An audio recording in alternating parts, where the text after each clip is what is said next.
Qartë. Mirë, unë duhet të flasim pak në fund tani edhe për një replikë që ndodhi ditën e djeshme. Disa thanë edhe për të shmangur vëmendjen nga këto problemet e fundit qeverisë të zonjës Balluku me drejtësinë, midis kryeministrit Edi Rama dhe kandidatit të pavarur të mbështetur nga opozita për zgjedhjet në Bashkinë e Tiranës, Florian Binaj. Një deklaratë e Ramës e cila pastaj u përballet edhe me reagimin e Binajt. Rama e akuzon atë si aktor. Pyetja ime për ty është kush është aktori? Edi Rama apo Florian Binaj? Aktor janë gjithë. Aktor politik. Por unë nuk besoj që zgjedhja ka të rrim pak tani tek Florian Binaj. Të rrim pak te Flori, po. Te Florian Binaj. Është njëri i nderuar, respektuar, por më duket që mungon qëllimi. Pse njerëzit, unë me çka parë në media, thuhet që ai na sjell shumë vota. Faktikisht, akoma njerëzit nuk e kuptojnë që ai më sjell vota, por për çfarë të sjell? Çfarë do bëj ai për mua? Ka përvojë politike? Njohje ka, po pse? Po që po në për njohje, hajde të vëm Luan Krasniqin. Ka shumë njohje, do ishte shumë i njohur se sa Florian Binaj.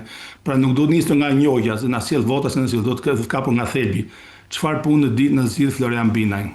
Përveç është i njohur, ditë na bëj punën, sa praktikë është ai, çfarë përvojë ka ai, çfarë në ndryshimi do na sjell, çfarë fëmijë do na sjell. Pastaj të bërë fushata e zonjës Manasteliu është fushat ekspertësh, ajo ka eksperiencë, ka punuar në bashki, ka një mori, një ushtrim mbështetësish mbrapa, ka shumë para.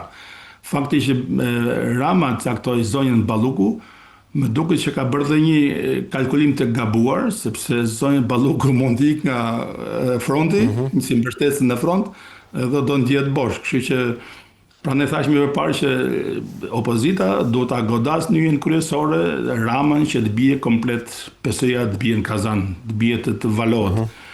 Kështu që Florian Binaj është njëri i nderuar, respektuar. Kandidimi i Florian Binajt është të themi pak sinqert në shprehje. Kjo është një shprehje që ka një shprehje që po lindi djalë është imi, po lindi vajzë është e juaja. Florian Binaj nuk është se ka eksperiencë, mbas edhe fiton, por po fitoj, t'jeni sigur që ka mbështetur opozita. Po s'fitoj, nuk është joni, nuk ka, më thënë që nga caktimi dikujt jashtë nesh është pak me hile, po megjithatë është politika, kështu është taktik, është. Po pse është me hile? Pse u bë kjo zgjedhje sipas? Po se është me hile sepse Florian Binaj nuk është i asnjërit, është i pavarur. Me thoni një kandidat të pavarur, qoftë jo për bashki, po të pavarur në parlamentin shqiptar se çfarë mund të veprojë, çfarë mund ndikojë. Ai kryetari i pavarur nuk ka asnjë që e mbështet. Themi që tani që po i varur, ose është i varur totalisht, ka miratimin e gjithë dhe do ketë mbështetje të fortë, që unë nuk e besoj, ose është i pavarur, nuk ka asnjë. Pra do të mbështesë njerëz që kanë simpati personale. A nuk është një bast i fortë Florian Binaj në kuptimin e asaj që Berisha është interesuar të ruaj partinë dhe të mos djeg një nga figurat e rëndësishme tani, duke qenë se parashikohet që i fiton Partia Socialiste zgjedhjen në Tiranë, por nga ana tjetër të vendosë një figurë që sido që të jetë mund të maksimizojë votën aq sa është e mundur. Pra me një gur të vras dy zogj, thot populli. Unë personalisht nuk e besoj këtë punë. Tani tjerë mund ta besojmë, edhe unë gaboj si çdo njeri gjithmonë, shpesh e gaboj në vlerësimet e mia, mbase fiton dhe inshallah fiton. Por me sa shikoj unë nuk ka gjën në Terezi, sepse duke qenë shumë parti bashkë, nuk besoj, ai ndihmoi ti, pastaj po fitoi, pastaj unë t'i kam dhënë votë, unë t'kam dhënë të. Ne mirë, shumë i njëjtë, si ne ndryshojmë ngjyrën e fushat.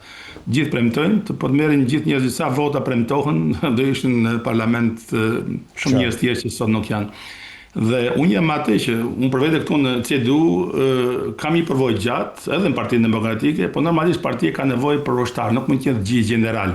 Sigurisht. Dhe të mburrësh sepse ka marrë 18.000 vota në Tiranë, është shumë mirë, bravo i qoftë këtyre që fituan nga Partia Demokratike, por marrja votave dhe është përgjegjësi. Dhe unë nuk më bëj llogari se shiko, unë kam edhe votat e mia personale, unë do t'i shfrytëzoj kur të më duan, tani nuk duhet kandidoj, se nuk kam shanse për të fituar, do kandidoj një herë tjetër. Kjo faktikisht është politikë, s'ka të bëj fare me politikën. Edhe qytetarët, kush ka mundësi të mendoj, do ta rishikojnë qendrimin herën tjetër, sepse unë dash votën, nuk bëre gjë për mua. Tani për të mburë që kam marrë vota është kollaj, po do të kesh të marrësh edhe përgjegjësi. E kam fjalën për gjithë ata që kanë marrë shumë vota, dhe thon sepse ne duam gjithë vendin e parë. Gjithë kanë marrë shumë vota, do të bëjmë gjithë duan të kandidojnë për kryetar partie. Faktikisht Partia Demokratike ka nevojë për ushtar, për bërës, për njerëz që bëjnë, që lëvizin, që bëjnë për shtetin, që bëjnë për partinë, që kontribojnë. Dhe prandaj të kthehemi mbaruam me Florian Binaj, të kthehemi te Rama tani. Rama sigurisht që intereson fjalë që thotë ai, nuk është se në vërtetë është i shqetësuar nga fushata për problemet që ka vet, por që kam një vërejtje edhe të madhe për median, sepse Rama përdor kafsh, Partia Socialiste ka përdorur emërtim kafsh, tigri, e mbani mend kush është tigri, ngjalat e dini kush janë ngjalat, përdor knetën, përdor bretkosa, përdor zhaba, përdor kështu që përdorimi i këtyre epiteteve tregon që është fushata janë shumë ordinera, dhe fakti që Rama e përmendi prap që Florian Binaj përfaqëson kënetën janë kështu. Pra edhe media duhet të jetë zgjuar faktikisht, sepse është thyrë një etike. Ti thua një popull i tërë, një parti e tërë që zhaba dhe këndet, ku është media? E transmetojnë me këshëri, sepse po shahet një parti, po shahet një kryetar partie, kështu që Rama besoj që nuk e ka problemin me bashkinë, Rama ka problemin me veten dhe me të tjerët. Manastiriu besoj që do i mbetet bosh dhe shansat mbase dhe rritën për Florian Binajn, por me këtë mbështetje dhe deri tanishme, me këtë organizim deri tanishëm nuk besoj. Pastaj ka një problem tjetër që nuk është se ka datë zgjedhjesh. Domethënë i bie sikur megjithatë është përfolur shqiptarë që presin një kofom nga Italia që nuk e dinë se kur vjen. Është përfolur që mund të jenë, sipas informacioneve, po themi, është përfolur që mund të jenë diku nga mesi i dhjetorit, po ky nuk është i fakti konfirmuar.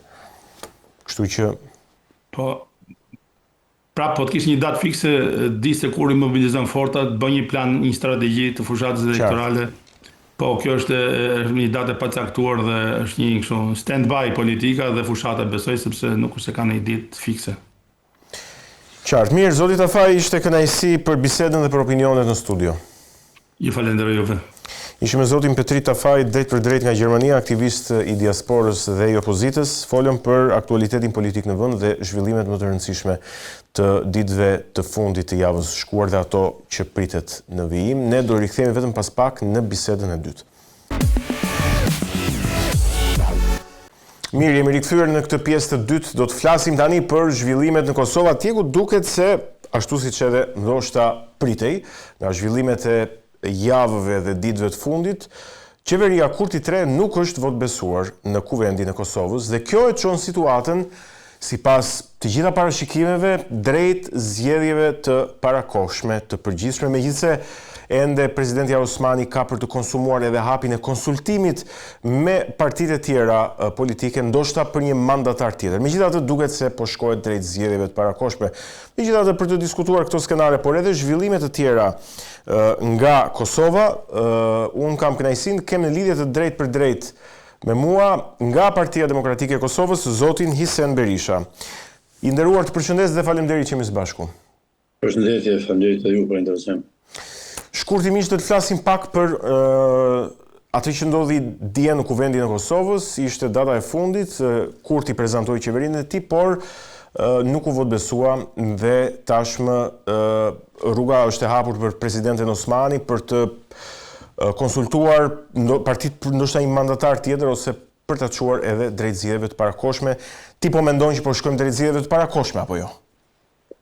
Po ati mendimi jam dhe ajo është alternativa vetme, sepse siç e kam theksuar në shumë prononcime, ka ndodhur delegjitimimi edhe institucioneve, por edhe e kanë humbur legitimitetin politik dhe moral kjo strukturë e zgjedhur që të vazhdoj tutin të konsistojnë në krijimin çfarë do qoftë qeverie, e cila mund vi si rezultati matematikave brenda politike, por megjithatë nuk e ka legitimitetin moral dhe as politik që të udhëheqë me vendin, e as më tepër se është bazuar të gjitha përkeqësimet, stërkeqjet politike, diplomatike, ekonomike, sigurisë, arsim, shëndetësi, gjitha fushat infrastrukturës, është interes strategjik për shqiptarët që të largohet kjo qeveria, apo të mos votojë kjo qeveri Kurti. 3. Dhe tjetra është më rëndësishme se duhet largu një herë mirë nga institucionet shkelësit e kushtetutës. Ashtu duhet mos të harrojmë se duhet larguar ata që kanë vu Kosovën përballë apo e kanë përballur me aleatet tonë kryesor perëndimor me thekë Shtetet e Bashkuara të Amerikës dhe kuptohet se në këtë kuvend ka personalitete edhe në këtë legjislaturë dhe në gjitha tjerat të cilët kanë një obligim të dyfisht në mbrojtjen e vlerave të shtetit.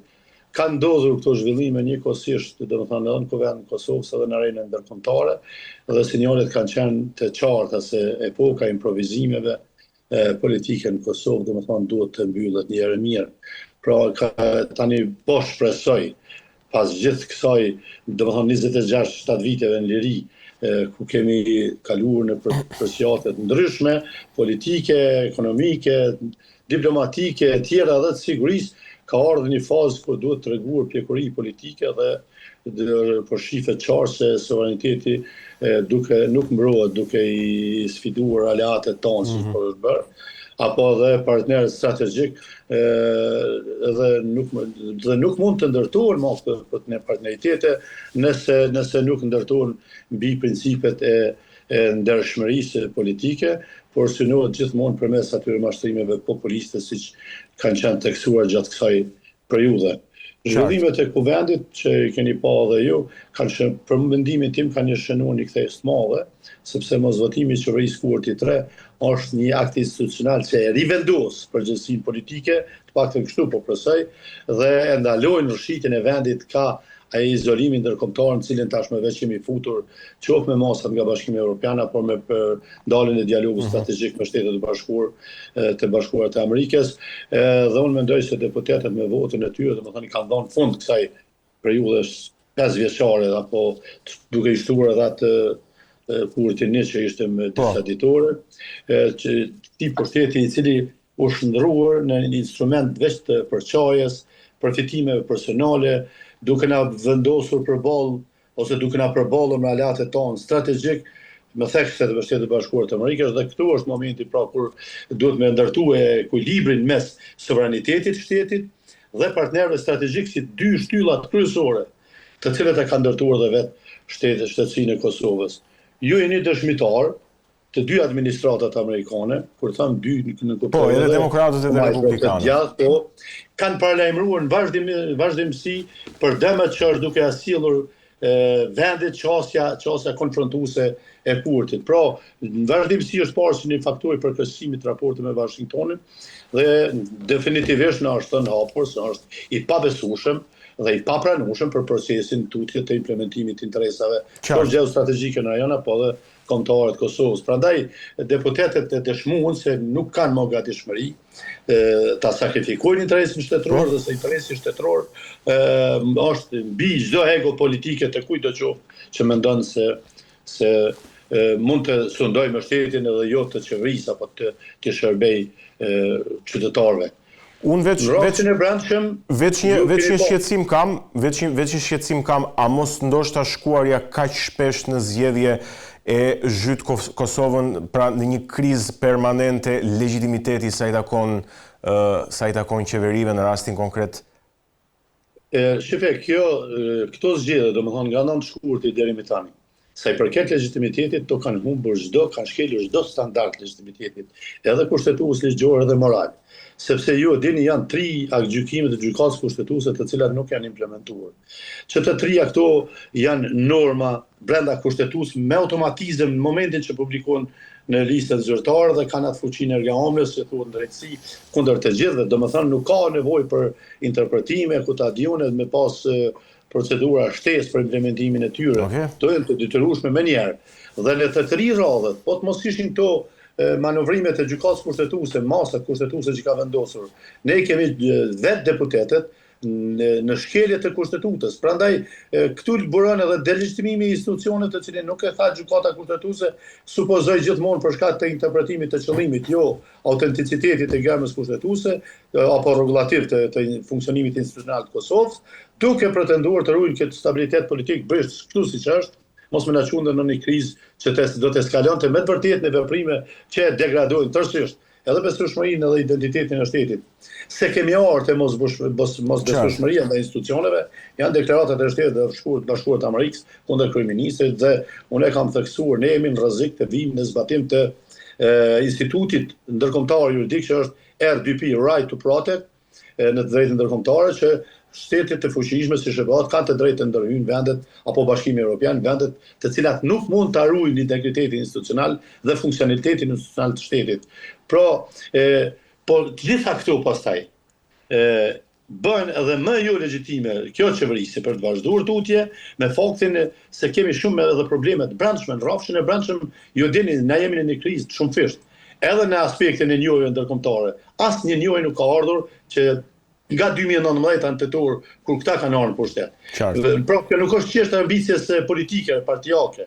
Kjo ka të bëjë me vërtet me interesin e shtetit. Pastaj mos harroni, jemi futur në ngershë të ndryshme politike dhe diplomatike për shkak të veprimeve të pakoordinuara me aleatët. Edhe pse po mundon të interpretohen si shtrirë pushtetit, ku ta diunë. Ato janë marrëveshje teknike ndërkombëtare që kanë pas afatin e zbatimit të cilin Serbia po shkel vazhdimsi. Por ne jemi fut në kurrëzime që tani më i kemi hap rrugë interferimit të Serbisë në proceset politike të Kosovës, tendenca për deeskalim sepse s'deshti Beogradi. Pastaj jemi në një tjetër përjashtimet nga defenderi. Ne jemi në procesin e ndërtimit të forcave mbrojtëse. Domethënë interesi i Kosovës është siguria. Siguria është koncepti i gjerë, nuk lidhet vetëm me ushtri, me sulme. Siguria është në gjithë përfshin të gjitha ato elemente që i bën qytetarin në jetë i sigur nga ndonjë rrezik apo kërcënim. Dhe ne jemi përjashtuar nga defender. Pra, kemi një rritje enorme të inflacionit i cili ka ndikuar në varfërimin e qytetarëve dhe ka lënë vetëm zgjidhje ikje. Pastaj kemi aferën e vjedhjes në rezerva shtetërore, kjo është pas siguri nacionale. Po, kemi shkeljet përsëritura të kushtetutës së Kosovës, që nga presidentja deri në instancat e fundit të kësaj strukture. Kështu që unë mendoj se ka pas një stagnim dukshëm edhe ekonomik, edhe institucional, edhe diplomatik. Prandaj edhe po mendoj se me këtë votim që patëm në parlament është hapur një kapitull i ri, pra për zgjedhjet parakohshme edhe që për mendimin tim janë të pashmangshme.